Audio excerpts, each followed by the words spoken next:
As the clock strikes 7, the fight's alive. Inner circles here, where voices thrive. Turn on your screens, let the magic unfold. Listening and healing as stories are told.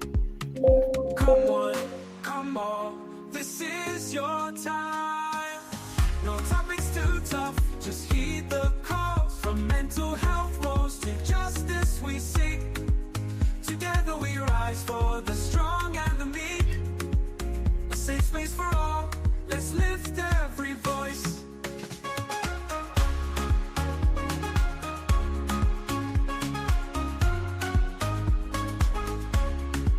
In a circle podcast where hearts unite.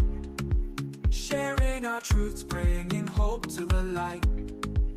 Community strong, we're never alone. Together as one, we've created a home. With laughter and love, we break down the walls. No topics too tough, just heed the call. From mental health woes to justice we seek. Together we rise for the strong and the meek. A safe space for all, let's lift every voice. So join the conversation, let's set the tone. In a circle podcast where love is well known.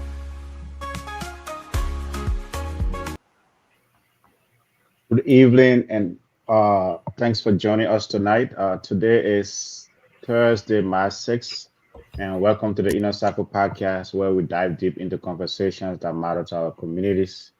I'm your host, Abe Kamara. This is a space where we amplify voices, share real stories, and provide insights. And so now we have a special guest, and tonight's topic is unlearning toxic childhood upbringings and how to heal. Now we have a special guest who's going to, educate us, inform our listeners about this great topic. So again, I'm your host, Abe Kamara. We'll go around and we'll introduce our panelists quick, and then we'll make some few announcements, and then give Miss Weddy the chance to introduce herself to our listeners and whatever. So I'll start with Titus. Hey guys, I'm glad to be here. If is it me or your internet behaving that don't start again? For me, You're I'm breaking good. in. I think it's I you think though. it's your internet. Yeah. Okay, so It's your boost bubble. Peterson, yeah, the big guy, Peterson, go Hey, ahead. I tried, okay? I tried. But I'm happy to be here, guys. Thanks for joining us once again tonight. Miss, no, we can call you Miss again, although I'm married now. Well, I haven't met him, so sis, thanks for joining us. We're always glad to have you on here. Like I was saying earlier, you need to be more regular here. You have so much to offer this community, and we welcome you here anytime. Thanks to all of the other panelists and our audience who continue to engage us so that we build one another and build this community. Thank you. Okay, thank you. You trying to put a more personal business outside, anyway, but that's fine. That's fine. Peterson.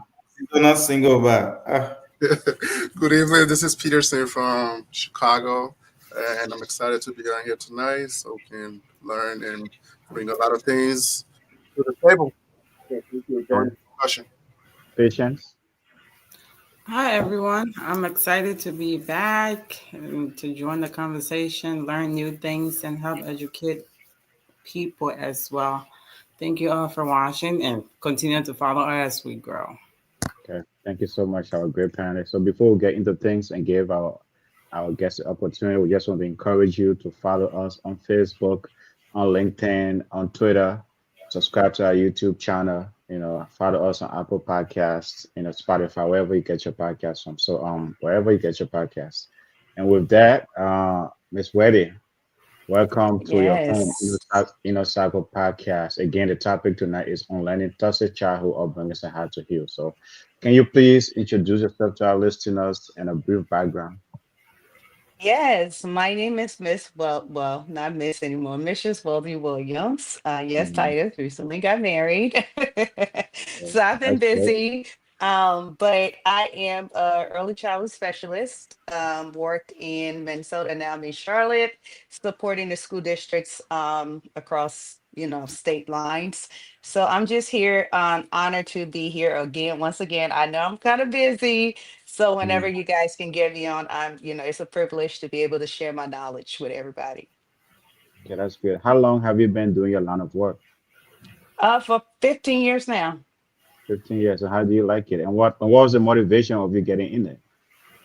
Oh wow, I'm glad we're talking about this topic because this topic was the motivation. So you got me. Okay, It was okay. the motivation behind what I started doing, what I'm doing now.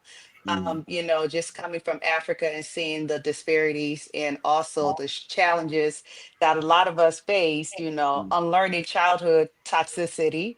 And mm-hmm, it kind of drives me to want to be a better parent for mm-hmm. myself. So that's why I love this topic, and I'm willing to, share my little experience and what I can give. Yeah.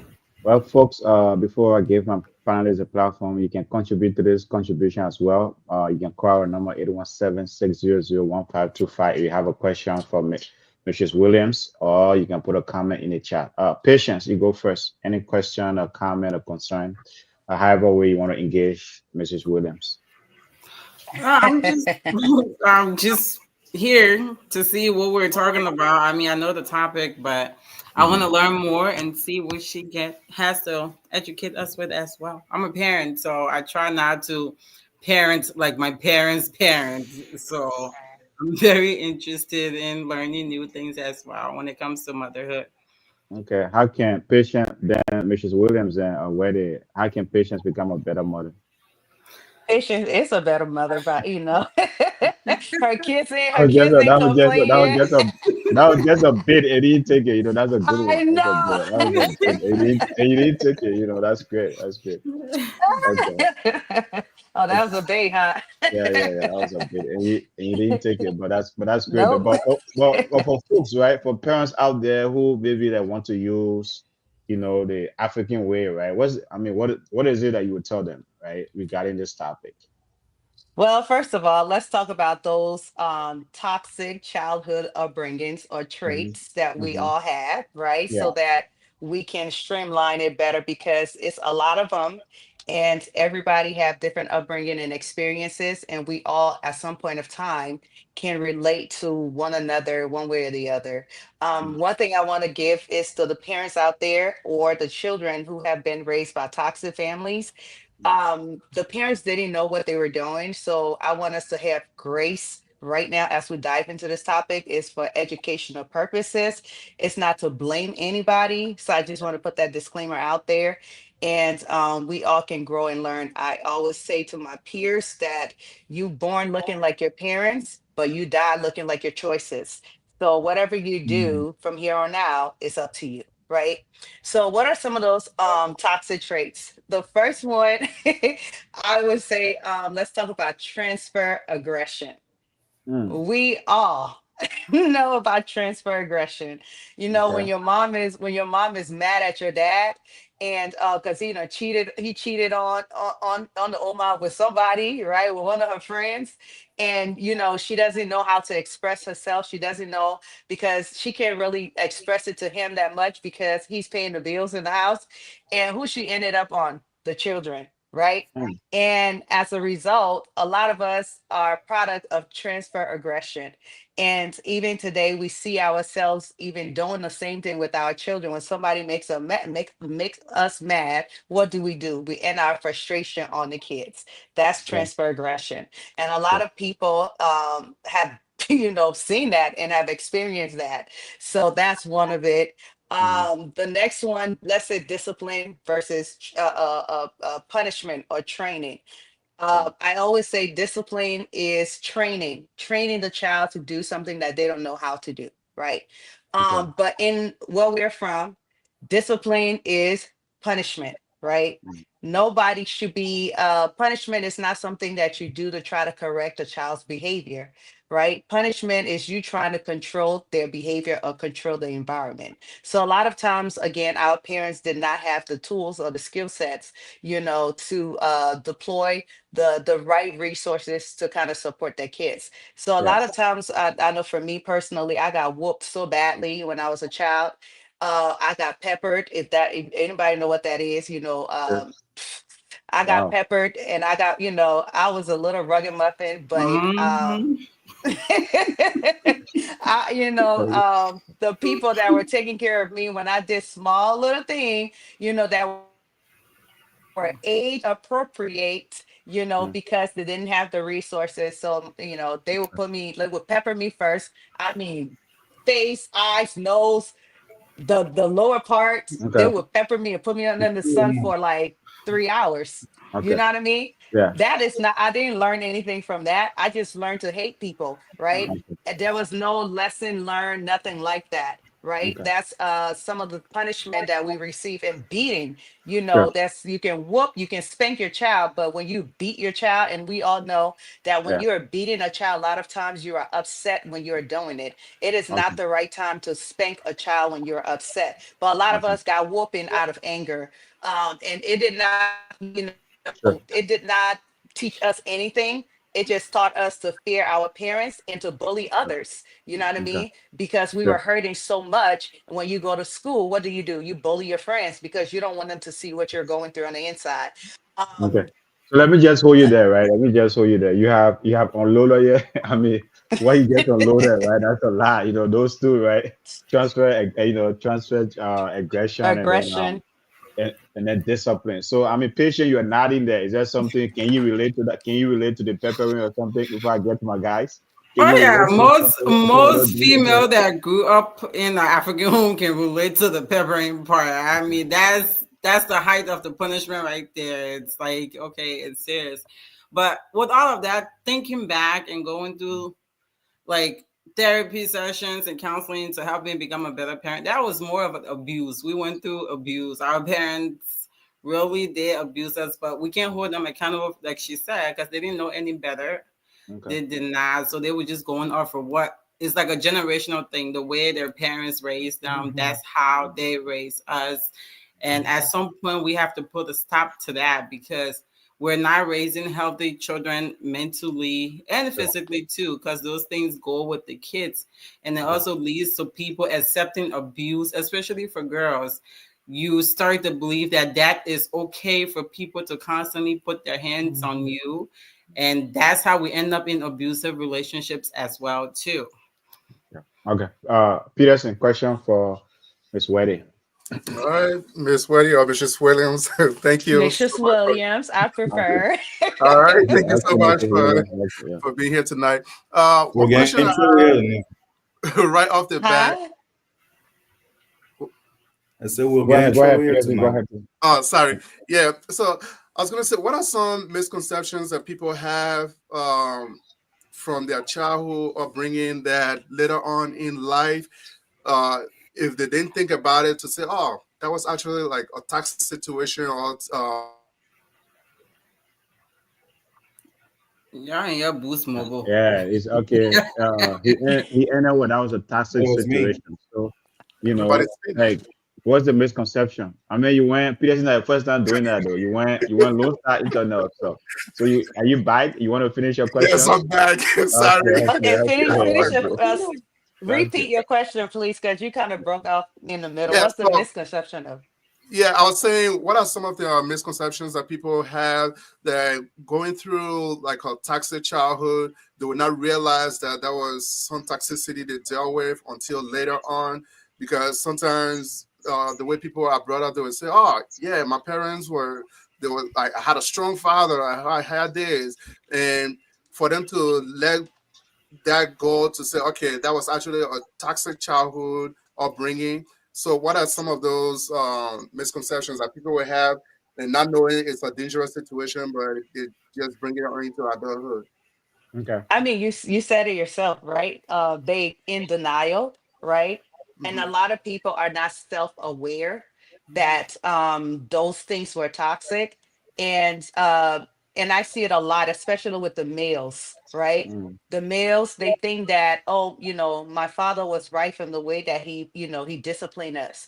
Or, and I see that going on with the children. A lot of people are in denial and they don't know the difference from discipline and punishment. They don't know the difference. So those are some things that can kind of mislead people to think that what they went through was normal.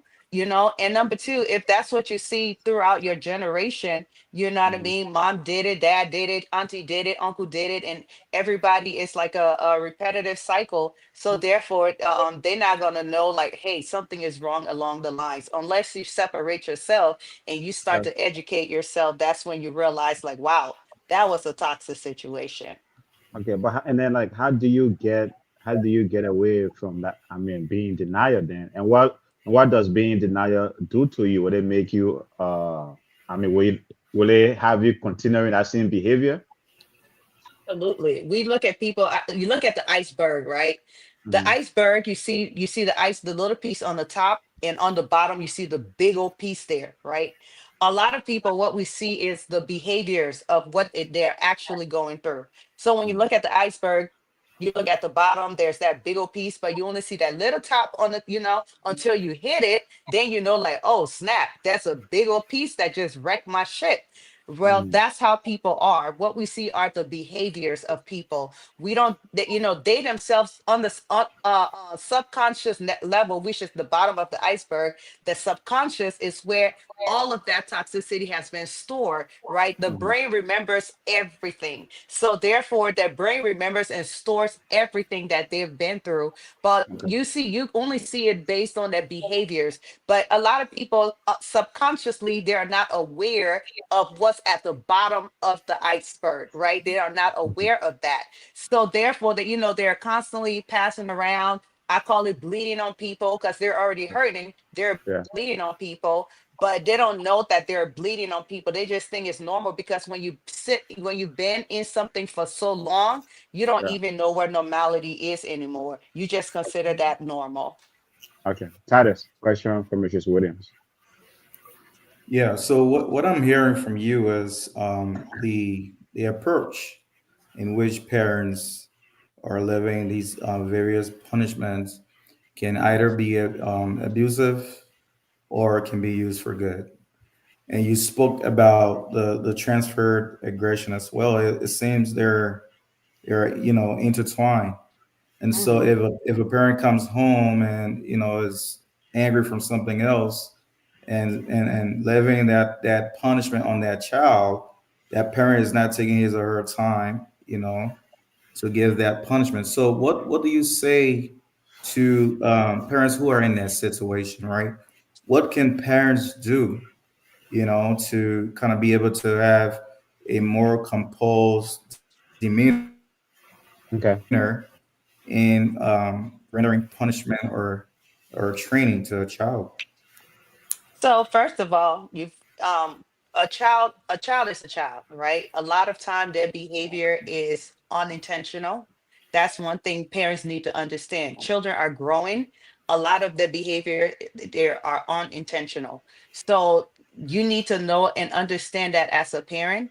And number two, you also need to work on your emotions because whenever we are upset or we're feeling some kind of way, those are times that we are most likely to end our frustration on somebody, right? It's just a little thing that would take you off and you're ready to hit somebody. So even us who are not parenting with our Mm, peers, our spouses, you notice that, just, somebody ticked you off, you're going through some emotional stuff. The first thing you want to do is snap on somebody, right? So okay. it's the same thing that we do to our children. So the first thing you want to know is understand it's a child, they're growing up and they will make mistakes. That's why they are children. And your job as a parent is to provide the necessary support for them to learn the better way to behave. And setting those clear expectations, communicating to your children what type of behavior you would like to see. Don't have that's one of my things on my list here is the unrealistic expectations. it has to be age appropriate, right? And once you communicate that to the child, those realistic expectations that are age appropriate, then you continuously teach the child until the child receives the, the expectation. You also got to calm yourself, your emotions. For example, I'm a mother of, of a little 8-year-old girl. Obviously, the stage of parenting I'm in is a teaching stage to where she's growing. She's I mean, testing every boundaries, right? She's Hmm. trying to see what is, what's appropriate, what isn't appropriate.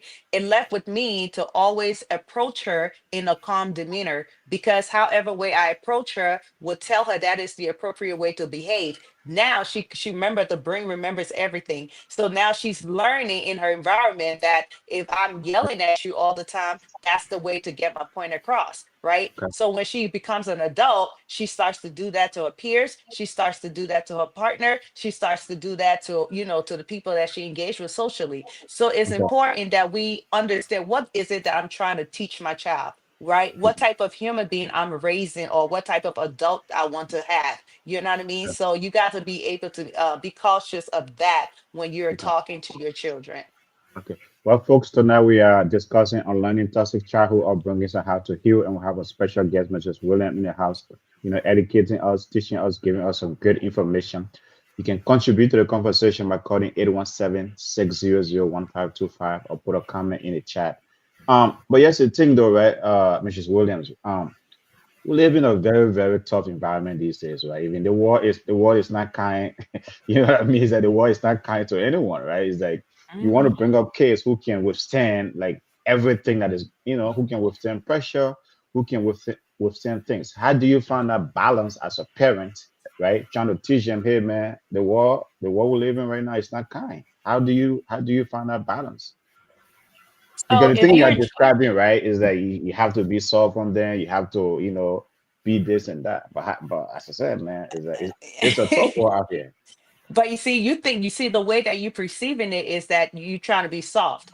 You are training a child who's going to marry somebody someday, right? You are Mm, training a child who's going to be a parent someday.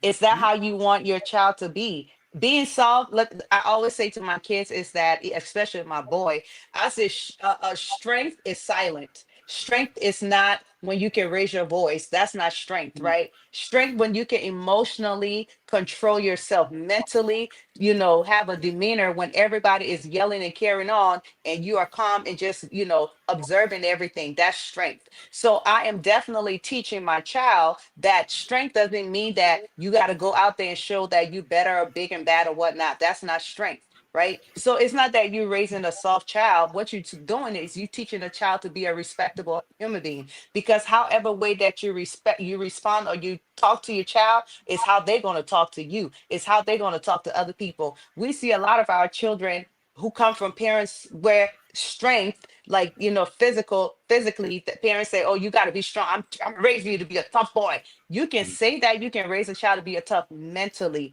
not physically, because a child who is mentally strong can withstand any obstacles and trials and tribulations. The goal that we are all trying to obtain as parents is resilience, how to mm. teach our children to be resilient. And that is, resiliency comes through when they are faced with obstacle, they can fall down and get back up. Yeah. That's what we Okay. want to teach our children. Okay. Question or comment or anything to add to Butchers, Mrs. Williams, as a parent?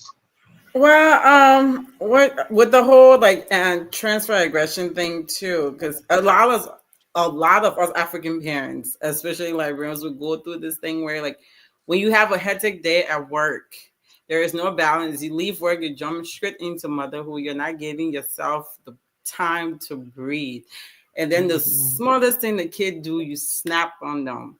It's not mhm, so much of what they did, is because of the day you had. One thing that worked for me is when I have a hectic day at work, when I pull up to the daycare, I give myself 15 minutes. I sit in that car, I breathe. I remind mhm, myself that I'm not on the clock anymore. I am a parent and I'm raising somebody mother, somebody mhm. doctor, somebody something. So I have to get it together and be the best Absolutely. parent I can be and pour into that child mentally, physically, emotionally as much as I can And that's a lot of things that we struggle with. The whole parenting thing, there is no right or wrong. It's not a book, but you just have to sit and think like, do I really want to do it the way my parents did it? Oh, okay. How did that affect me? How did that impact the human I am Sure. today? So Okay. there is more. I'm loving the comments and response that she's given. Okay. Yeah. There's more to parenting, and we really do need this out here in the African community too, because we are raising some kids that don't know Sure. what it's like to be loved Mhm. emotionally. Okay. And Mrs. Williams, all right. So patients just gave one of our strategy how to deal with our kids. What are other Mhm. strategies, that parents out there can, can use? And I like her strategy because I do practice the same strategy as well. When I Mm, come home, I sit in my car for 15 minutes and just, decompress. Or another thing I do is that when I come home, I shut down everything. Hey, baby girl, I'm gonna be upstairs. Give me 30 minutes. I need to relax. I need to sleep. I take a nap. And but fortunately for me, I have one daughter, right, that I'm raising in North Carolina. So even when I have my son with me, the same thing. I will go in my room, close my door, and they understood. I was teaching them we are a team. And me and us being a team is mommy needs some time because I just came from busting my brain. You came from busting your brain. We all need time to decompress. And okay. again, that's something that's a culture that you got to practice in your household. That's not something you just pick up. It's a culture. So parenting is intentional, right? You got to Okay. be intentional with it because again, like Patience said, you are raising somebody's husband, you are raising somebody's wife, you're raising somebody's mother. So what are those things that you want to put in your child that tomorrow you can sit back and say, wow, I'm really proud of the young man or young woman that you have become. Okay. Peterson, question from Mrs. Williams. Yeah. So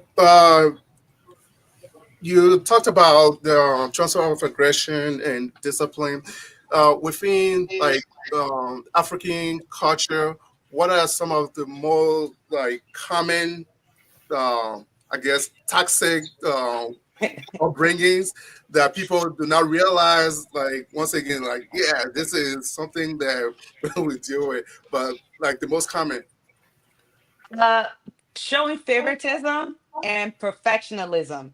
Those, Mm. like I said, I have a list, right? And I hope Yeah. I will have Yeah. time to go through the list, right? Favoritism, perfectionism. A lot of times, too, parents are like, they favor one child over the other, and that's a cycle. That's a repeated cycle, right?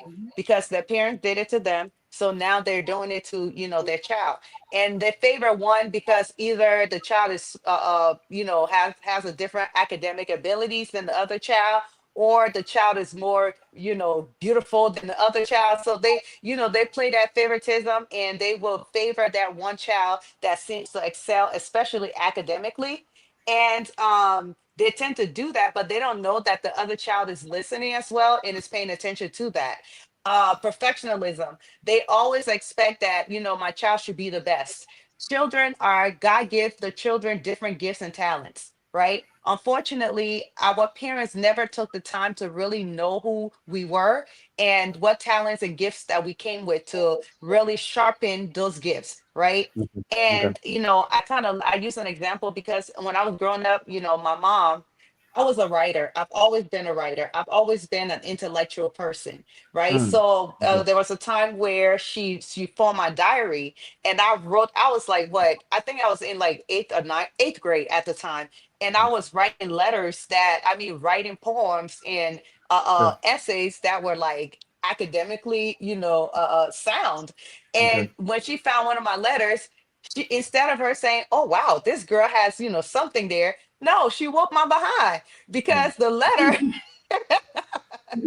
it was Okay. it was it was just one of those things where like, oh my, I cannot believe you're writing this to a boy. This is an opportunity for you to take my gift and Sure. say, how can we steward this gift? Maybe I can put her in extracurricular activities and stuff like that. Yeah. So and sometimes parents tend to do that, like a child who is artistic, not autistic, artistic, they would think because the child is artistic and the other child is academically sound, so they're gonna say, oh, the child who is artistic has nothing to bring to the table. Your brother Okay. is this, your sister is this, or whatnot. when in the child who is artistic, that's their gift, and they're bold enough to recognize that at an early age and not let somebody tell them how to run their life or who to be. So Okay. we don't have those skills to be able to tailor our children's gifts accordingly. Instead, we tend to compare them and play favoritism.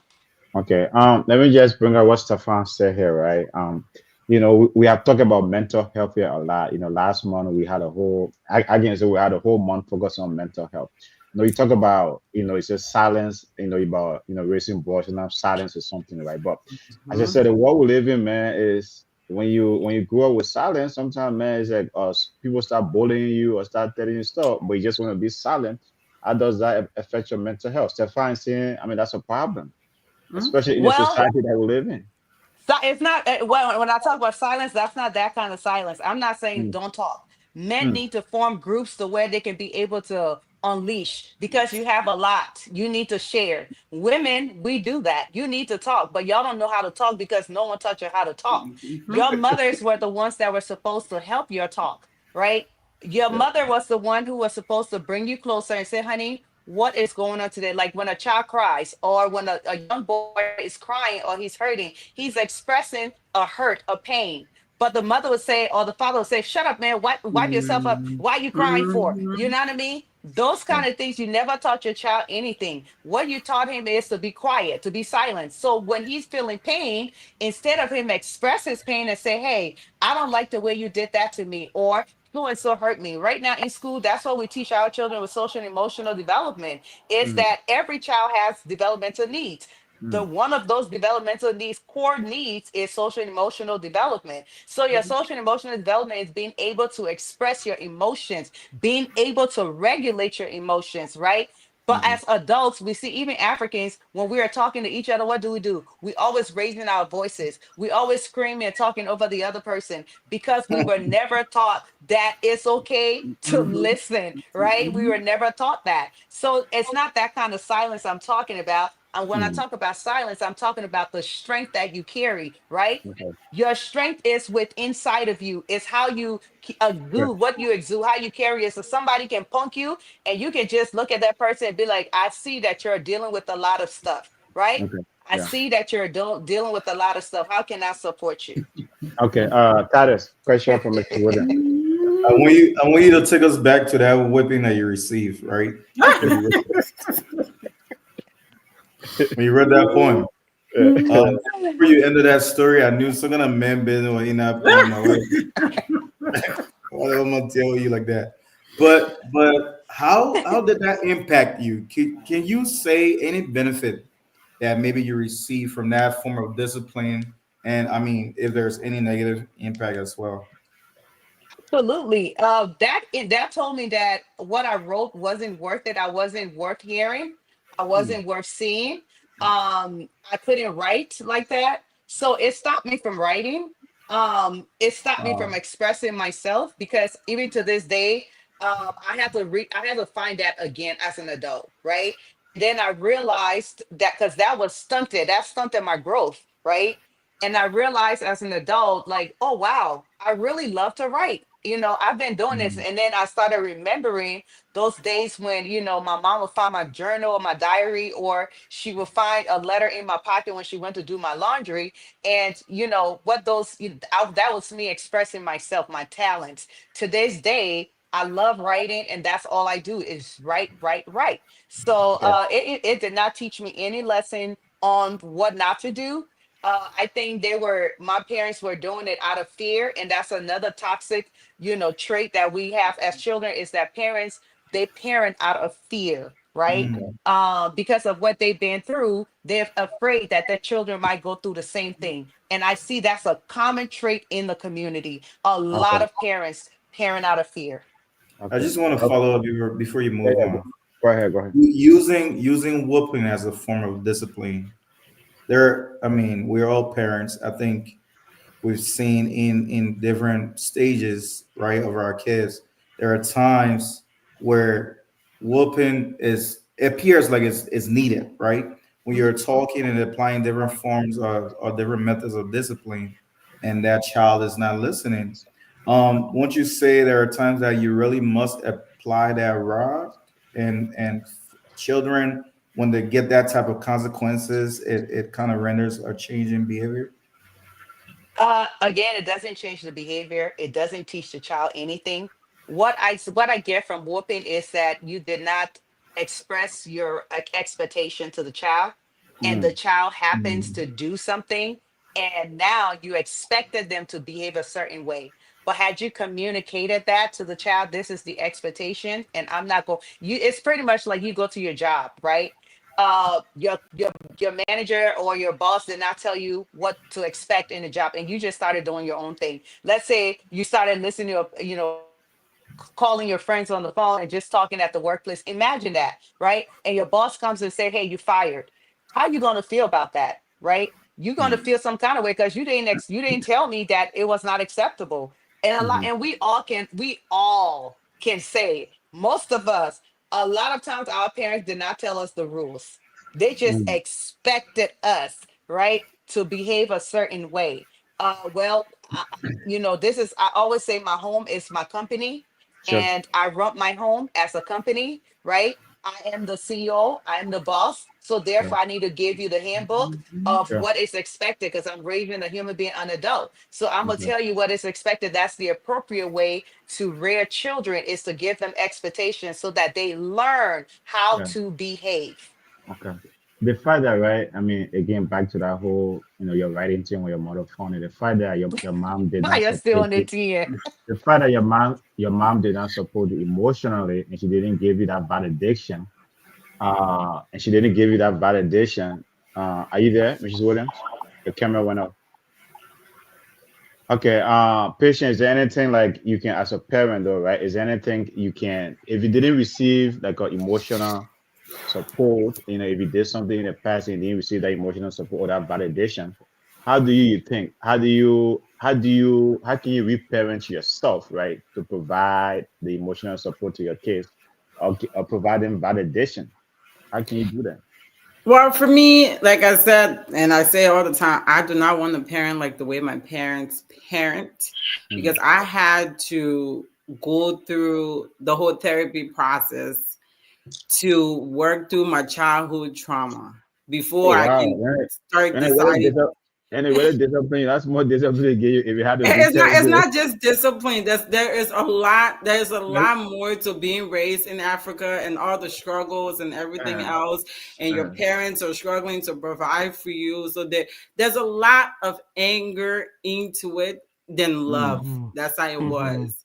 And okay. when I decided that I wanted to start having kids, I told myself that's not how I want to raise my children. I want to raise them in a home where there is love, regardless if it's a two-parent Hmm. household or a one-parent household. When you're home, that is your safe space, that's your comfort zone. You are allowed to speak out. What I'm speaking, you give me the chance to speak. Mm, If I am wrong, I'm done talking. You tell me how you feel. If I need to apologize, I apologize. I'm that type of parent because growing up, we couldn't talk. You couldn't mm, express your feelings. You're being rude yeah. or something. So I didn't want to do that Okay. to my kids because it got me as an adult. I don't know how to talk back to people. When people are Okay. talking, I listen because that trauma from my childhood, my parents just shutting me and shrinking me, it Sure. affects me as an adult. And I don't want my kids to grow up that way too. So a lot of African kids, we need therapy from the things we went through as African kids. Mrs. Williams, Absolutely. Mrs. Williams, did Yes. you have to go through therapy after your parents did not validate you or provide you that emotional support? That patient. Obviously. Did you also have to do therapy to reparent yourself to raise your kids? Is that Yes. okay? Okay. I Okay. went through therapy. Not only did I go through therapy, I went through deliverance because Oh, you can go through therapy and those things still stay in you. I went through therapy, deliverance, and then I reparented myself. So Okay. this is why, like I said earlier, this is what drove me to, the early childhood, because I was interested on, I was like, there's more to the way that we were parented. That I want to be the best parent I can be, because I did not grow up with my mom or my dad. I grew up with other people. So it was important that I learned how to do it the right way, because I'm a loving Yeah. person. I love love, Okay. right? I'm a hopeless romantic. I want Yeah. to hug my kids. I want to kiss my kids. And those Yeah. were things I never received from my parents or the Mm-hmm. Yeah. people who raised me. So I wanted to be able to give it to my children. I see some parents nowadays, to hug their kids is hard, right? To Yeah. kiss your child is hard. And that bothers me. Like, Mm. wow, why is it so hard for you to do that to your own flesh and blood? And that's Okay. because, they didn't get that. And a lot of people, although chronologically, for example, they are 39, 40, 50, or 45 years old, they are still 6 years old. Whatever trauma that they went through, they're still stuck at that six. If that happened at Mm-hmm. 6 years old, they're still Mm. stuck at 6 years old, right? Okay. Although chronologically, they are advancing in age, but they're still stuck, and mentally, that's where they're at. So you see a lot of people that you interact with, even people that we married, you may think they know better. They don't know better, because what happened to them at an 11-year-old, they're still stuck with that 11-year-old boy or girl. Okay. Well, folks, tonight we are learning a lot, man, from Mrs. Williams, and it is a great conversation, great topic. The topic tonight is unlearning toxic childhood upbringings and how to heal. So you can contribute to the conversation if you have a question for Mrs. Williams, 817-600-1525, or you can put a comment in the chat. Peterson, question from you. Yeah, so I just want to say I commend Patience and Mrs. Williams for saying like, oh yeah, they actually have to go to therapy and all of that. And I mean, is I guess a way to encourage other people like, okay, you need to seek some type of professional help so that you can get over those like childhood trauma and things like that. One question that I do have is in your study as for childhood development or early childhood development, have you noticed that genetics play any part into how like most of the parents like raise their kids? Uh, like the transfer of aggression or discipline, does genetics play any role in that, or is it purely environment? Definitely, I'm not an expert in genetics, so I would tell you from my little experience that genetics does play a part in that, especially if a parent has some type of mental challenges, and that comes from, from generation. Uh, back home we were not told about, mental health, or that's not something that we learn. But if you see a father had bipolar disorder, right, that transfer onto the child as well, because you create the environment for that, right? So if the parent has schizophrenia or some type of mental disorder, right, that is transferred through the genes. Your child most likely is going to get that. And or ADHD is a big one. A lot of children, based on the temperament, the families, if your family had like ADHD in the family, that would transfer onto the child. But parents are not aware of these of these challenges, so they Yeah. just feel like, why is the child acting like that? You once act like that too, right? Or Yeah. another thing that we see is selective mutism. We call it bobo in Liberia. Bobo, the child is bobo, or the child doesn't want to talk. It's selective mutism, and that child would talk with certain people that they feel comfortable with. A lot of times I found out a lot of Africans that I've worked with in the past that children have been selective mute, they always say, you know what, when I was a little girl, now I'm thinking about it, I was very shy. I never talked to anybody. Mm. Now your daughter is exhibiting the same behavior. So those are some things that, genetically, but if you are not knowledgeable about it, and this is why reading is good, and Mhm. seeking professional help from the school. Now we're in America where there is resources everywhere. It's Yeah. important to, seek out those things. If you see a behavior that your child is exhibiting, or you yourself, you see a pattern, I would research it really quick. Google will answer any questions for you and try to lead you the right way so you can get the help. And now there's Chat GPT too, though, right? I can answer everything for you. So, There you so, go. but so, but anyway, but anyways, what's about, I would like to say on this medium, right, on this platform, that our community will live in a United Nation family, right? You Mm. have you have the you have the mother one place, the father one place. In those kind of a dynamics, right? How do you navigate? I know how do kids, right, or as a parent, how do you navigate those two dynamics? Because sometimes, right, the kids might be here with you during the week, and then the weekend they are with their dad or their mom. How should parents navigate those dynamics? First of all, you got to know what your goal is as a parent. A lot of parents, I would definitely say that a lot of parents don't even understand what their goals are. There are just most parents I've seen and work with that navigate the two different dynamics. It's all about how you make me feel. It's all about emotions that was never addressed. So it's really hard to navigate those spaces, right? The Hmm. first thing you got to check yourself. You know what I mean? You cannot raise an emotionally healthy child or partner or co-parent with another person if you are not emotionally healthy, right? Mm, If you are constantly blaming the other parent and you are not focusing on the child. I was use myself as an example.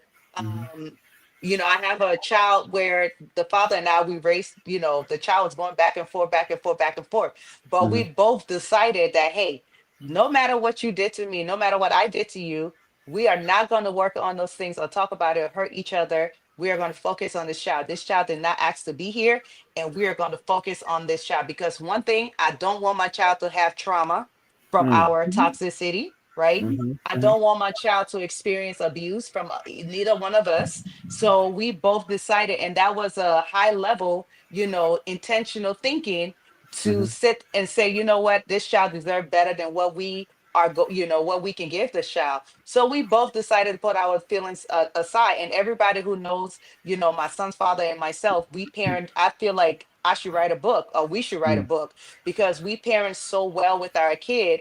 And even me leaving my kid, I decided to leave him in Minnesota with his father, because of I trust his father that he would make the best decision for my son, for our son.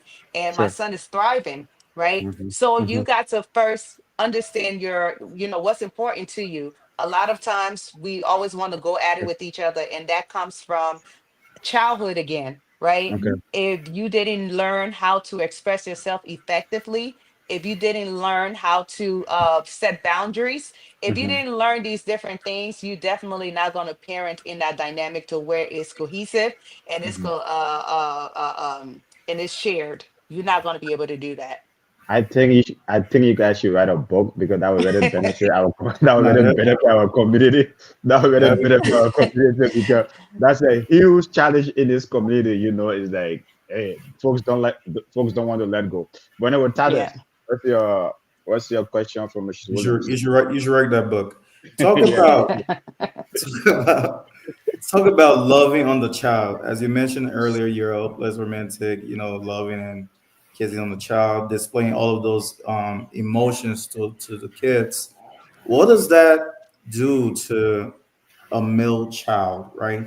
Oh, As it said earlier, we're raising kids for a cold world, right? So the world is not as loving as we would like to be to our kids.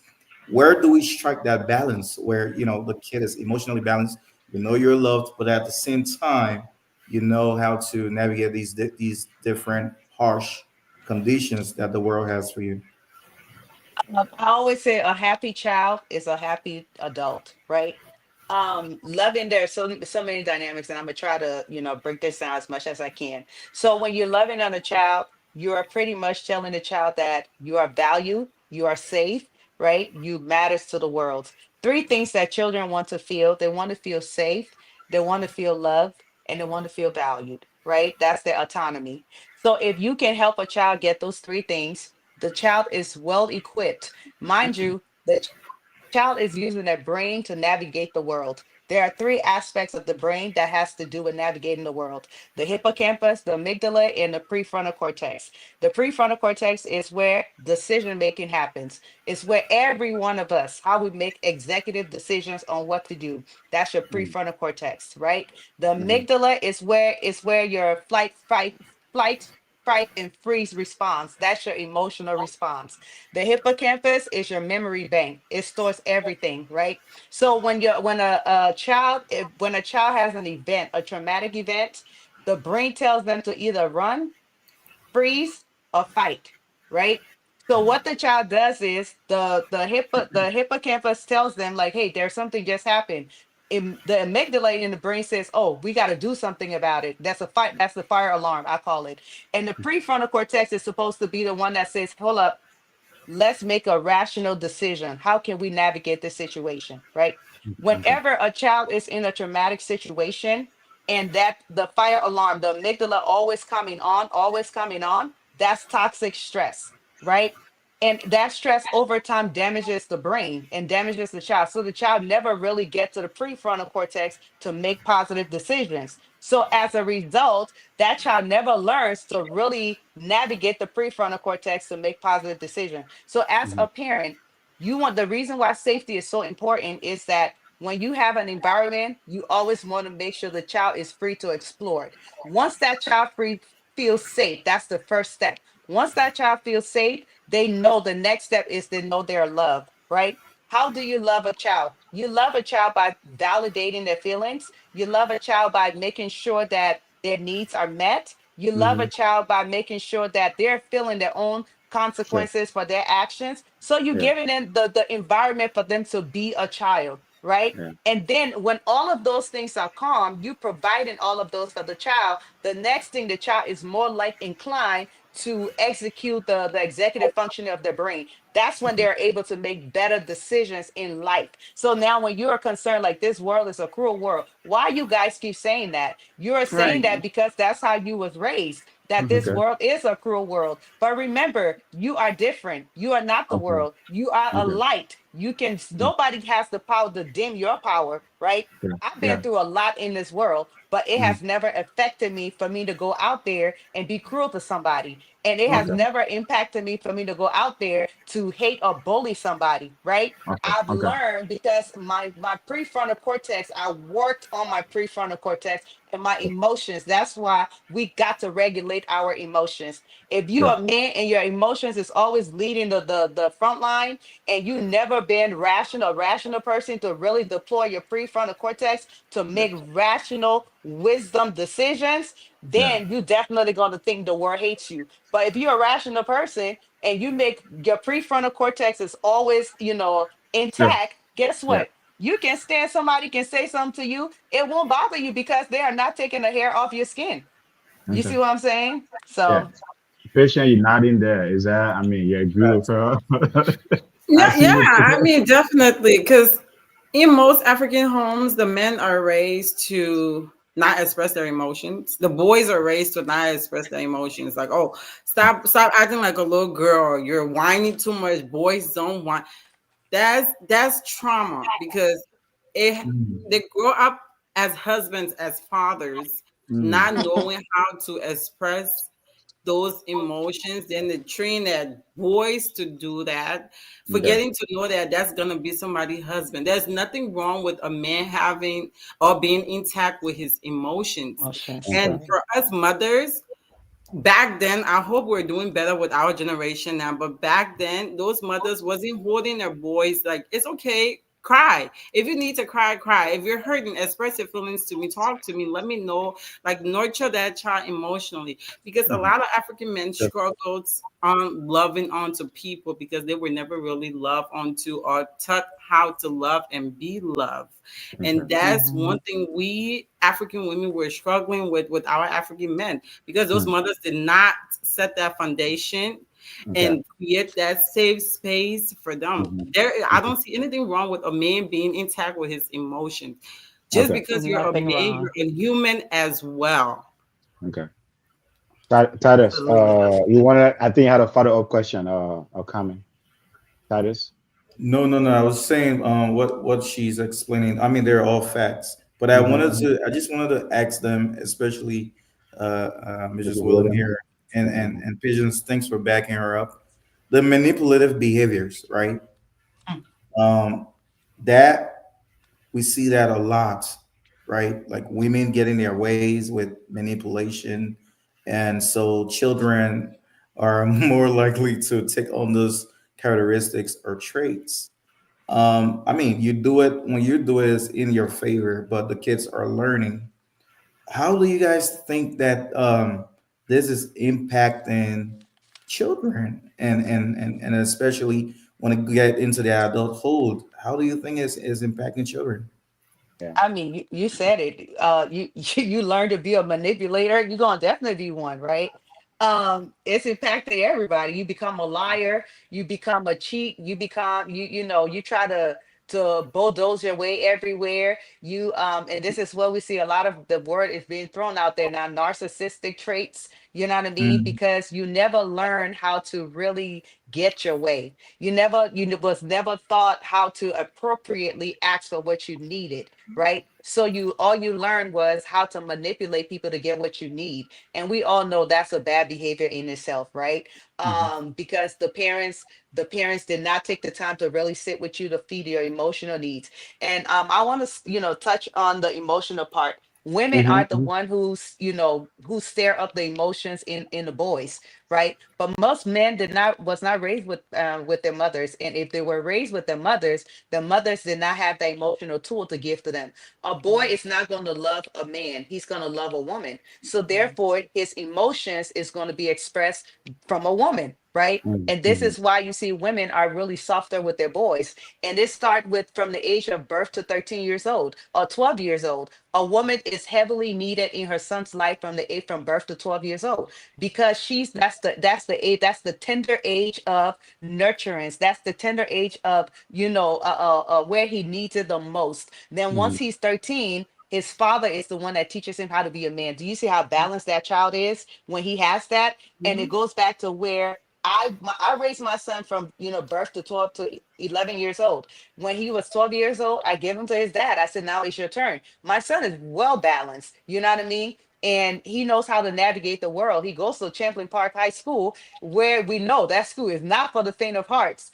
At Mm-hmm. first, as a mother, I was scared. I was like, "Oh my God, you know what I mean? You're so calm. People are going to take advantage of you." But he has not gotten into a single fight, right? And he Mm-hmm. knows how to take care of himself. And he's a honor roll and taking AP classes and stuff like that. So Sure. that just shows you that I did a great job by the help of God to nurture my son's emotions to where he goes out there. He don't need to get it from anybody. And a lot Okay. of times you see our children, what they're doing when they are fighting in school and when they're, trying to find their identity, is because it was never taught to them or given to them or shown to them how they Okay. should find their identity. So a lot of them, they're fighting for this, like, am I loved? So you see them, they will be Sure. doing stuff, getting into gangs, getting Yeah. into trouble, and doing all these things because the mothers did not really nurture that in them. Okay. I mm. mean, to Stefan point out, everything he's saying is great, but it's easy to He say. says, he said to say, It's easy to say, right? Everything you see here is great, right? It's in the book. That's what you should do. You are the professional. You are the expert. ah, But it's I easy to live say. this. You have these kids. Some of them sometimes, man, you gotta be tough. But It's like again, if you don't, mm, if you are not tough, right? Someone might end up in a gang, maybe do something. I mean, it's easier to everything you say, right? Sounds good, but it's easier to say. but It's AD, not possible to really. Yeah. Hey, go ahead. Go ahead. Go ahead. Go ahead. how did I do it? I just told you my story. I was not Oh, raised but by my no, you're mother or one in my a father. million, though. You're one in a million. There are a lot But of parents. Look, I'm telling you, uh, yeah. I I mean, teach you're the I teach outlier. parents. I no, No, you I'm are the not the outlier. outlier. Yeah, that's what Let I'm me saying. tell You you, got to I'm both. not the outlier because let me tell Okay. you, it's Okay. not it's easy to say, it's hard to Hmm. do. Here is Yeah. why it's hard to do because people don't want to be intentional. I Uh. choose to be intentional. You see what I'm saying? Hmm. That's the key word. People want, and I see this with a lot of people when I teach parents. And the Hmm. first thing I say, what is your vision for your child? Or what is your Mm. dream for your child? That's the Yeah. first question. And Mm. a lot of them would say, oh, I want my child to be successful. I want my child to be this. I want my child to be that. Like every goal, what are those steps that you are going to take for this child to be this thing that you just said, right? Yeah. A lot of times we don't want to put in the work. We just want a Hmm. magic wand to happen. You see what Yeah. I'm saying? And Hmm. then we say, oh, it's easy to say. Yes, you got to be intentional with everything else. When you want to lose weight, what are you going to do? You're going to set goals for yourself. Or are you just gonna sit there and be like, you know what? It's easy for you to say that, that weight gonna come off. It Yeah. ain't gonna come off until you take drastic measures, right? Okay. So Okay. it's the same thing. Okay, but yeah, here's what I would say to that, right? And I think that's what we have. I think that's what this platform is very, very important because we bring you guys, we bring folks like you here, right, to educate our community. I think what is needed is education in our community to make. I know Stefan is saying like you think it's not easy, but to make it easy, you need education. You need, I mean, you need Yeah, to that's the change first step. mindset. An expert like you come on here, right? Cycle Park. Yeah, I think that's what we does. I mean, that's what we really do well, right? Bring expert like you here to educate our community I and don't know provide about that expert. information. Man, the information you provided here tonight, With that's the an extra flowers. information because, as I said, you should write a book because people need to learn how you raise that boy, right? I mean, he's attending Chaplain Park, and then you said Especially he's for the all United Nation home. yeah, exactly, exactly, right. You need to write a book. But Peterson, man, Peterson, what's the first information, William? Yeah, this is good. It's really good tonight. I wanted to know what role does I guess like socioeconomic status play in this tactic upbringing. So if you have both parents from let's say African background where they're busy, very busy. Somebody will come home, they have no time, and they have a very short fuse to deal with the kids and stuff like that. Versus somebody that is working maybe a 9 to 5 and they are in a stable home financially. What role does that play in like this cocktail bringing we're talking about?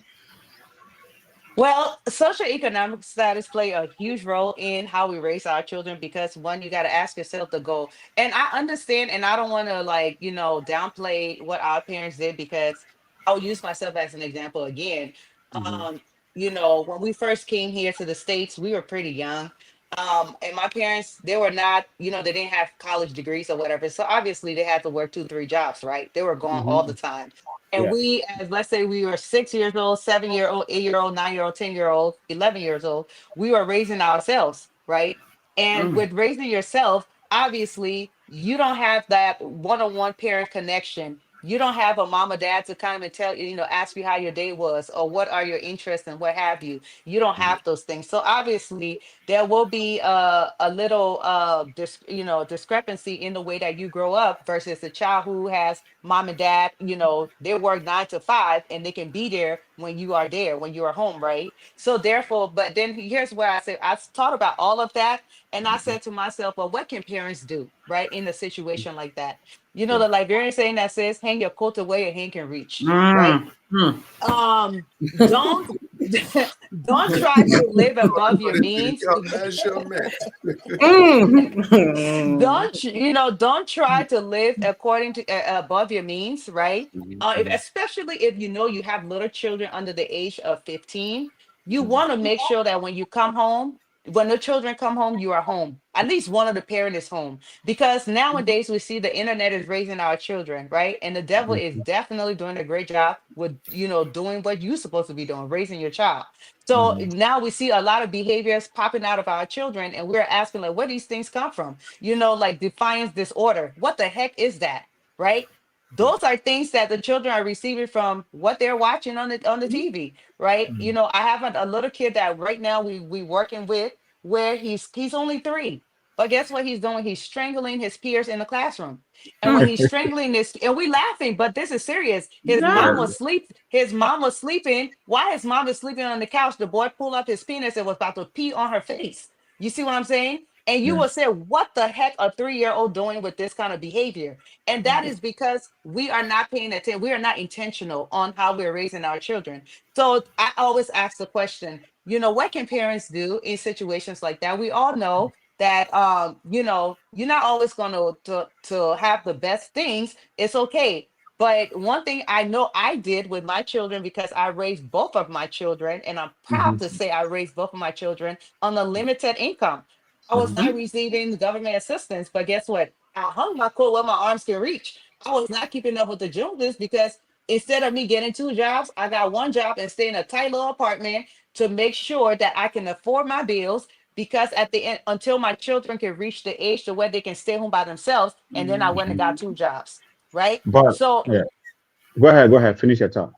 Go ahead. So those are things that, for me personally, that's what I did. So I always say, parents can definitely, because the kids need you, Yeah. especially when they're that young, they need you. Yeah. I mean, like, the great thing about this platform, right? We discuss different topics. Yeah, yesterday we talked about inflation, right? You're talking about something, right? Yesterday we talked about the topic was inflation.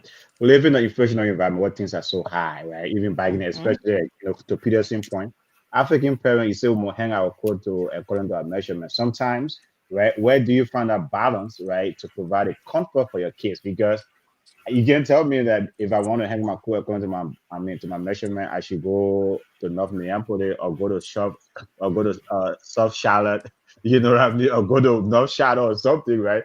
To go there, West, where I feel West. like, oh, yeah, because maybe that's where the cheapest apartment is, right? So where do you find a balance trying to provide your kids comfort, right? Because sometimes the environment you are raising them in is very important.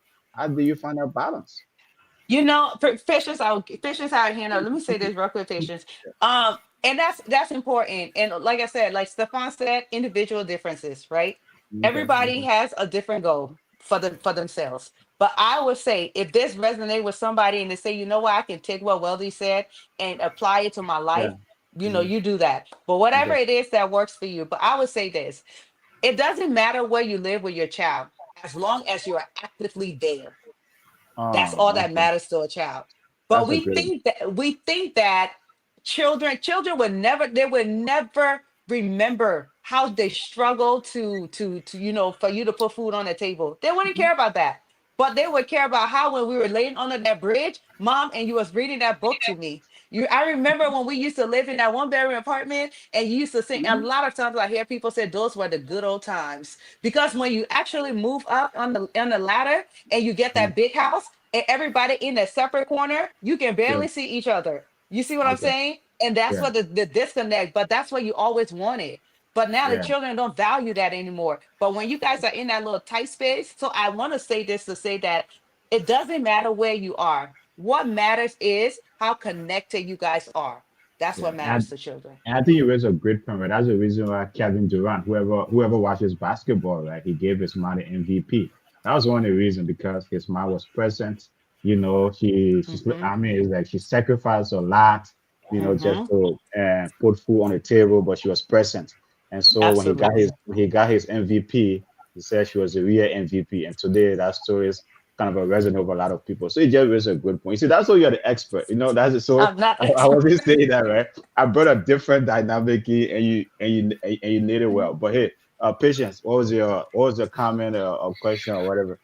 Just to piggyback on Peterson question, okay, this is the Mhm. thing we do. Yeah. As an African person or immigrant person, you have one child, you're struggling, you can Hmm. barely make ends meet. Then you Hmm. go and put your hand in another baby.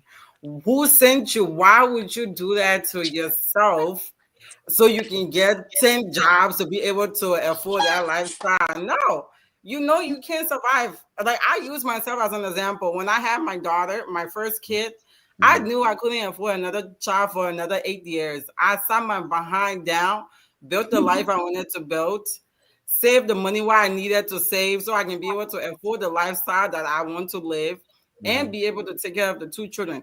These are financial responsibility, and you have to have financial plans. And that's where we go wrong with it. Unless God forbid you got raped and had, but if you take yourself as an adult and lay down and bring another child knowing you can't afford it, that is not fair to that kid because you're not investing into that child's life. In Hmm. your head, you want to provide. Yes, you need to provide. That's a decision. You chose to bring a life. It is your job to provide for that child. Sure, But sure. it's also your job to invest into that child physical, mentally, emotional well-being as well. You need to be present in order for that kid to get good grades in school. You Yeah. need to be present in order for that child to have a stable mental health physically in Hmm. every aspect of it as parents. And that's something that we need to sit and think. If we decide or choose when we want to be, it shouldn't be a oopsie oops, I Sure. had a baby. No, parenting should Right. never be an oops, because when they become a Hmm. oops, that's when you need 2 3 10 jobs That's, to yep. be able to afford that life. And we're It's so sad because we're Sure. raising these kids. These kids are Okay. raising themselves. That's what you hear about. Oh, themselves. this person got shot over here. That Yeah. person got missing over there. You're not Okay. home. My kids don't ride the bus. I get off work at 4:30. I pick them up. They're in after school program. I pick them up. We come home. I drop them off. I go to work. I come. You have to balance your life around the children life because Okay. that's the kids are your life. So Okay. I I don't agree think. with that. We had this conversation before. I do Yeah. not agree with that. Oh, affliction and this and that and that and that. That is your responsibility. You have to balance it financially. Okay, and Mrs. Inflict your Williams, lower Mrs. part. Williams, though, before you come in, I think what you guys trying to do here, right, number one, you guys trying to impose the Western style of, stuff on the African parent. I mean, most of them are working hard. But I the think other you're thing, trying and to cause because problems. Fisher is talking Yeah, about, Fisher is right. talking about, Fisher is talking about family planning. Who does family planning? What do you mean That's with the that? You get what he's talking about there. but It's that's the family problem planning. today. Okay, okay. I mean, okay, Mrs. Williams, you the expert. I'm just saying, I'm not African an family planning. Who does family planning? But isn't that what we're trying to change the narrative Right. so Okay, that we can okay, be better? That's what we're doing. Unlearning. Remember, we got to unlearn toxic traits. Mm, That's the okay, topic, right? And it okay, starts with family planning because if And you then work at two, three jobs, you come in, okay, you exhausted, the kids spill water, you not okay, raise your voice, the whole apartment complex hear you I mean, verbally abusing your child. So okay, family planning is Exactly. the foundation. okay, That's Now, that. okay. and it's not only about Western. I know you say what you're making a joke or whatnot, but it's not Mm, only about Western culture or whatnot. But every mm, culture, every place we go, we can take a little bits and pieces because the way we were in Liberia, in Africa, it's not how mm, we are in America. In Africa, you got all the Oman can take care of your kids free of charge. You see what I'm mm, saying? And yeah. the fathers, lots of the fathers were not even home to sit with their children or whatnot. All they want to make sure is you make that grades, right? Okay, And they okay, if they can pay your school fee and do all that stuff. But okay. the girls, most girls did not really sit with their dad for their dad to teach them love. And that's why we have a lot of girls with daddy issues. You see what I'm saying? So, but that was the mm, that's your role as a father. That's Mm-hmm. what God gave a father Mm, and a mother, so that okay, you as a father can teach your daughters how to love. Fathers teach their daughters that, mothers don't teach their daughters that. And this is okay. why you see the girls now, our teenagers, they're going back and forth with their mothers, but you see they will be nice to their dads. You see what Mm-hmm. I'm saying? But the Yeah, dads are nowhere around because they're in their feelings. You have okay, never been taught how to express your feelings, so now you're in your feelings and you don't want to go pick up your daughter because her mama okay. gonna piss you off. You see what I'm saying? But if you was Okay, a big okay. boy, you would go up Anyway, and you would go and push the anyway, woman and say, anyway. "Hey, I'm here for my The daughter." expert, is trying to throw some sound bomb here, oh, but shots fired. we let her fly. We let her fly. But anyway, folks, tonight we are learning on we are discussing learning toxic childhood upbringings and how to heal. Great topic, great discussion. So you can contribute. This is a 1 hour show, right? Mrs. Williams on the East Coast, so we don't want to keep her, for too long. So we'll just say some few more, things here, and then we'll try to wrap it up. But so you can contribute, you can still contribute to the conversation by calling our number 817-600-1525 or commenting in the chat. But yes, Stefan is hot on here tonight. Is at I what know, age do right? you at what age do you think children realizes their parents' effort in bringing them up? At what At age do what you think? age do you think the Yeah. children realize that? Oh, the children realize that at let's say about 8, 7, 8 years old. Mm, Because that's when, according to the theorists, Piaget theory, that's when mm, concrete knowledge is formed. So children now understand, like brain can comprehend that. Hey, my parents are making effort. At 6, 7 years old, 7, 8, 9 years old, children know mm, when you are neglecting them, so that they mm, already know that, and they will form their own identity. They will form their own cocoon. And that's mm. why you see a lot of children where there is an absent parent. The child just learn how to be by themselves. The child learn how to cope. The child learn how to, they know, they understand by 6, 7, 8 years old. Okay. Titus, question from you. These ladies are on fire tonight, man. I have an appreciation for the points that you're making, right? Especially when you stress on being intentional, and it really goes back to before even having the family, right? So not just being intentional when you have the family, but before that. However, I wanted you to throw some light on, because again, initially you talked about favoritism amongst the Mhm. kids, Yeah. especially when it as it relates to academic excellence. where we're from, our parents use a lot of rewards, right, for excellence in academics, positive reinforcement. Let's say, for example, one of the kids, or maybe two of the kids, are really bright. They're really serious. They take their academics seriously, and they continue to be rewarded by the parents. Yeah. Mm-hmm. Okay. The other kids, will start looking at him like, okay, this person is the only person getting these gifts, but it's reward, and they're working for that reward. How do you balance that as a parent? Is that favoritism? What would you say to that? Absolutely, that's favoritism. That's not what you're trying to teach. Again, you're trying to teach, right? So is that what you want your child to grow up doing? That, oh, I only get approval from my parents when I do something positive. That's what pretty much that's the message you're trying to send to them. That Mm, I get my parents' approval only when I perform at this level. Look at my brother. He didn't get that, so he didn't get mommy's approval. So what the child tends to do as they get older, you will see in your workplace, a lot of people are eye servants, right? They do things for attention. They're Mhm. attention seeking. So those are behaviors that stems from, like I said earlier, the mhm, iceberg. You see the behavior on the top, but you don't see what's on the bottom. But all of the bottom stuff is that child probably was in a household where mom only, give them rewards because they were good. So you see them, they would jump over you, they will manipulate people. They would try to do everything to the boss so that the boss can look at them and favor them in the workplace or with their spouses. They would try to do extra thing, a love bomb the spouses or whatever. I mean, mhm, that whoever they want to date so that the person can value them. This is where narcissistic tendencies come into play because you were not valued as a person for who mm, you were and what you brought to the world. You was not okay. looked at as that. You was looked at based on your performance. But Okay. you seem to be leaving the positive reinforcement aspect of that, though. The positive You're reinforcement leaving that is out. no, I'm not leaving it out. Again, I said, what are you trying to teach? Aren't Positive as a parent, reinforcement. aren't you rewarding good behavior? Aren't you rewarding effort and hard work towards academics? Why Not to make shouldn't the Absolutely. other kid feel But dumb. not to, yeah, exactly. You can reward them. You can reward both of them to be even. You can say, okay, you know what, Johnny and Kathy, here's your reward chart on the wall, right?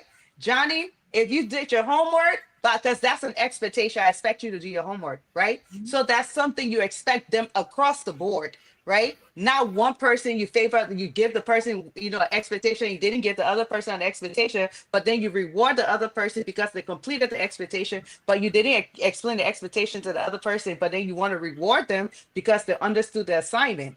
That's not positive reinforcement, right? no, That's before you favoritism. move on, you Mhm, set mhm. clear expectations for everybody, Mm-hmm. and there are some Absolutely. who are, Okay. The internet, the mental about kind in of the Oh, yeah, pass internet. please, the go to Internet. expectation. the Okay. thanks again. But yeah. Go ahead. Go Mm-hmm. ahead. Go ahead.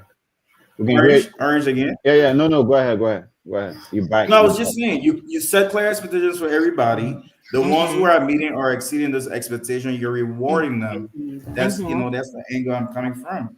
Is Okay, that so I mean, okay, I see what you. So in that case, then you would look at the one who is not meeting the expectations. Again, we got to be equitable, right? There is something. There is equality there, right? So obviously, if Kathy is not meeting the expectation as Johnny, then this is where the mom has to modify the expectations to meet Kathy so that she also meets the expectation as her brothers. You see what I'm saying? So this is how you make it balanced for all the children. But you say, for example, Kathy is a little slower than Eddie. Right, and Eddie is just excelling, excelling, excelling.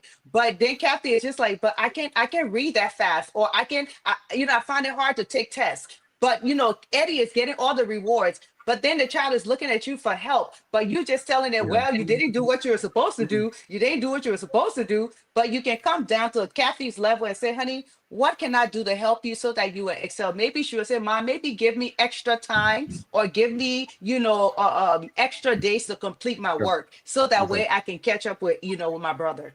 Okay. Does that make Well, sense, that's a great Titus? point. yeah, That's yeah, a yeah, great yeah, point. yeah, Yep. yeah, yeah. I mean, that's a good one. It makes sense. But folks, right? We need to wrap this up because we have gone 1 hour plus into this, and but great conversation. Though Mrs. Williams is, I mean, she knows her stuff, right? Is that she's really passionate about it. You can see that she knows it very, very well. So we'll get our panelists, one last round of, opportunity to ask Mrs. Williams, one last round of question or comment or whatever it is they want to contribute. Peterson, start with you. Yeah, Mrs. Williams, thank you so much for this very interesting discussion tonight. One question that I do have, and you kind of started with that, with Tada's question. So, for parents that are going through the or that are just starting to realize, like, okay, well, the way I've been raising my kids is based upon the way I was raised, and that was toxic. So, what early childhood intervention strategies can you, as the expert, bring for give them to say, okay, this is how you can unlearn this behavior so that your kids will not grow up to be like you, and for children that are going through something like that, so they do not continue it. Great question. First of all, you got to have self-awareness. You got to understand that you have been in a toxic situation with your parents. That's the first step, is to have acknowledgement. But if you have not dug deep within yourself to know that's a pattern there and it came from your parents, you definitely will not want to make any changes. So that's the first thing. Number two, reframe your perspective, right? Like I said stated earlier, no fault to our parents. They did what they knew how to do. Some of us are what we are because we have parents who, give us the discipline that they give us, right? Mhm. We still have some toxic behaviors. It shows up in our marriages, it shows up in our relationships, it shows up with our children. So that's the first thing that we can all go back tonight and say, hey, what are those behaviors that I don't want to see in my child? Or what are those behaviors that, I think that my mom give me, unless you're okay with it, right? A lot Yeah, of us, we are okay with it. That's why we don't want to make a change, right? yeah, So first thing is to be aware, know that you've been through a toxic situation. I know the way my parents raised me was toxic as heck. I tell yeah, them all the time, y'all were toxic. You know what I yeah. mean? And we all laugh at it now because I Mhm, made sense of it. That's the third part. Make sense of it. Making sense mhm. of it is saying that, you know what, my parents did not have the tools that we have now. I can be a better person. And like I stated earlier, you were born looking like your parents. You would die looking like your choices, right? Mm, Mhm. After 16 years old, I mean 13 years old, every choice you make is on you, on your own, pretty much, right? We all have the power to choose. So you can make sense of that and then start to reparent yourself, right? Go to therapy, read books, right? Start to unlearn some of these things. I'm still unlearning some things, right? So Okay. I don't have it all perfect, but you can definitely based on the vision you have for your child, the goal that you have for your child, you can start, tailoring your discipline according to those goals. Okay, Titus, last question from you. well, I don't have a comment. I just Yeah. have a comment. Just want to Okay. say really thank you, Wally. It's been really, really, really great information here tonight. And again, make this place comment. I know you're busy, but come over here, share your knowledge, your wisdom. We're always willing to receive you here. Thank you so much. Okay. Thank you for having me. Okay. Patience. Thank you Comment. so much for Question. joining us Yeah. tonight. Mhm. It feels good having a conversation with someone who has similar parenting style, to be honest. People be telling me how I like some white lady. I'm like, no, I just parent different, but it really does feel good. Just knowing that someone that's an African sister that's doing it the right way. Thank But you. Mhm. We try. But I mean, I my comment is we need to just seek professional help for ourselves. Like, Mhm. be a better person, you'll be a better parent. Because once you start going through this professional help, you start to see like deeper problems. What causing all this reaction to the things your children do, and what's making you to react the way you react to? Because we just bottle up these things. It's like one trauma after another. And if we don't deep, we won't Okay. be able Dive. raise the next generation the way they need to be raised and not deal with this childhood trauma and pass it on to their kids too. But Okay. thank you so very much for all the information you shared tonight. Okay. Mrs. William, your Thank you. reaction to that? Your reaction to that? Anything to add? Or No, I agree with patients. Just, seek professional help. One thing, the for the men, especially for the fathers, you play a pivotal role in your daughter's life and as well as your son. We're seeing a lot of boys who have misplaced identity. We're seeing a lot of girls with Mm. daddy issues because they are not loved at home. When your mm, child cannot stand you at home and they come home and they don't want to give you a hug, they want to run upstairs and shut the door, turn off the lights, and be on their phone all day, that's a sign that something is happening. And don't ignore that and think that your child is just, being her or is being him. Or when your child is consistently trying to go hang out with friends and don't want to sit down with you and talk to you about what's going on, that's a problem. We should ignore that because then when something happened to them, then the community comes around, which I totally dislike in our mm. community, that we don't hold each other accountable. One thing I always say to my friends is I'm going to hold you accountable because your son is one day going to marry my daughter and my daughter is one day going to marry your son, right? So I'm definitely going to look in your house and see what you're doing Okay. because I want to hold you accountable. So if we can cultivate a mindset like that, that our children are going to marry each other one day, what kind of daughter-in-law I want my son to I want to have, or what kind of son-in-law I want to have. So that's how I kind of parent around my children and also with my friends as well. Well, Mrs. Williams, man, you have provided some great information here tonight. You are very expert, so you are very passionate about your work that you're doing with the kids. But as we wrap up tonight, my last question for you, I guess, I know you keep hitting the men out there, but anyway, I'll let us like keep beating you keep doing a bit. I'll let us slide a little bit. But anyway, my question to you is right. So in Africa, would like to say it takes a village to raise kids, right? What role do you think community can play? Our community can play in raising these kids because sometimes, man, it's a fact of life. Some of these parents have to work. But is it Mhm. possible like we can come together as a community to raise these kids? Sometimes, in Africa, we like to say it takes a village. Well, if you find it, let me know and I'll be part of it. Okay. but but seriously, it takes a village to raise a child, right? Hmm. Unfortunately, we live in a society where you can't trust the village anymore, right? You can't. So it's a So trust issue there. Not that the village is not yet, but it's a trust It's issue. not the just village, no, no, it's not a trust issue. It's the village is not as, potent as it used to be. The village is Okay. contaminated. You know what I mean? mhm, We got a bunch of rapists and molesters and mhm, perverts and what have you. Whoa, So whoa. therefore Shooters. there is no village anymore, right? Because mhm. men Okay, cannot okay. control themselves. There is no self-control. There is no integrity in our village anymore like it used Mm, to be. So therefore it's really hard. And even with the parents, the last time I visited a friend and she's watching a movie where they're talking about sex, and my 8-year-old daughter is sitting right there. You know what I mean? And I have to look at her and be like, do you not see my child here? She had no awareness Right. that my 8-year-old was sitting here and she watching the movie that they're talking about sex. And she and her child was sitting there too. So do you think I want to take my child and put my child in that environment and turn my back around and go? mm. Absolutely not. So Okay. these are things, you can't trust but stuff like this, a platform like this, to where we can continue to spread awareness. And Mm, also, I wish I was in Minnesota. When I was there, I used to do like, parenting classes for parents to where we can come and talk about our challenges and, learn to reparent ourselves. I used to do reparenting classes to where we dive deep into our, toxic relationships that we have with our parents. But sure. a lot of people will not show up because it's not that important. But Mm, go talk about the gossip and how to put people down. We would yeah. be on there. But when it Mm. comes to raising these children, nobody wants to come around to say, what can we do to help each other? But when something's happened to your child, then you want the community to rally around. That is Okay. so backwards to me. So Mm. Well, I think you just provided 1 hour 30 minutes of class here, of parenting or reparenting. You just Mhm. you just provided that, so that's great, right? And things like that. And I mean the good thing about the platform, a lot of people watch it, people get engaged and things like that. So thank you so much, Mrs. Williams, for coming on here tonight.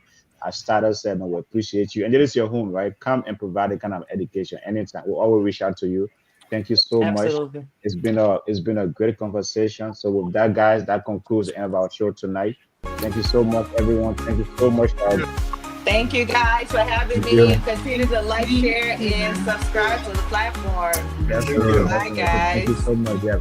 I mean, folks, man, it was a great conversation, right? We had a great Was. conversation, Mrs. Williams. In a Provided some great circle conversation. So podcast where subscribe, hearts follow us, unite, and listen. And tomorrow, we're going to be back sharing our here truths, discussing the bringing February hope jobs to people. the As I say, light. Circle, we flip all the time. Community Tonight, we're learning about strong, how to be a never better parent. alone. And tomorrow, Together I'm as going to learn about one, we'll jobs, especially the February create jobs a people. So home. thank you so much, So guys. We'll join see the you tomorrow, and conversation, we'll be let's back keep here it again next week. going. So good night. Good night, In a guys. circle Nice. Right. podcast where love is well known.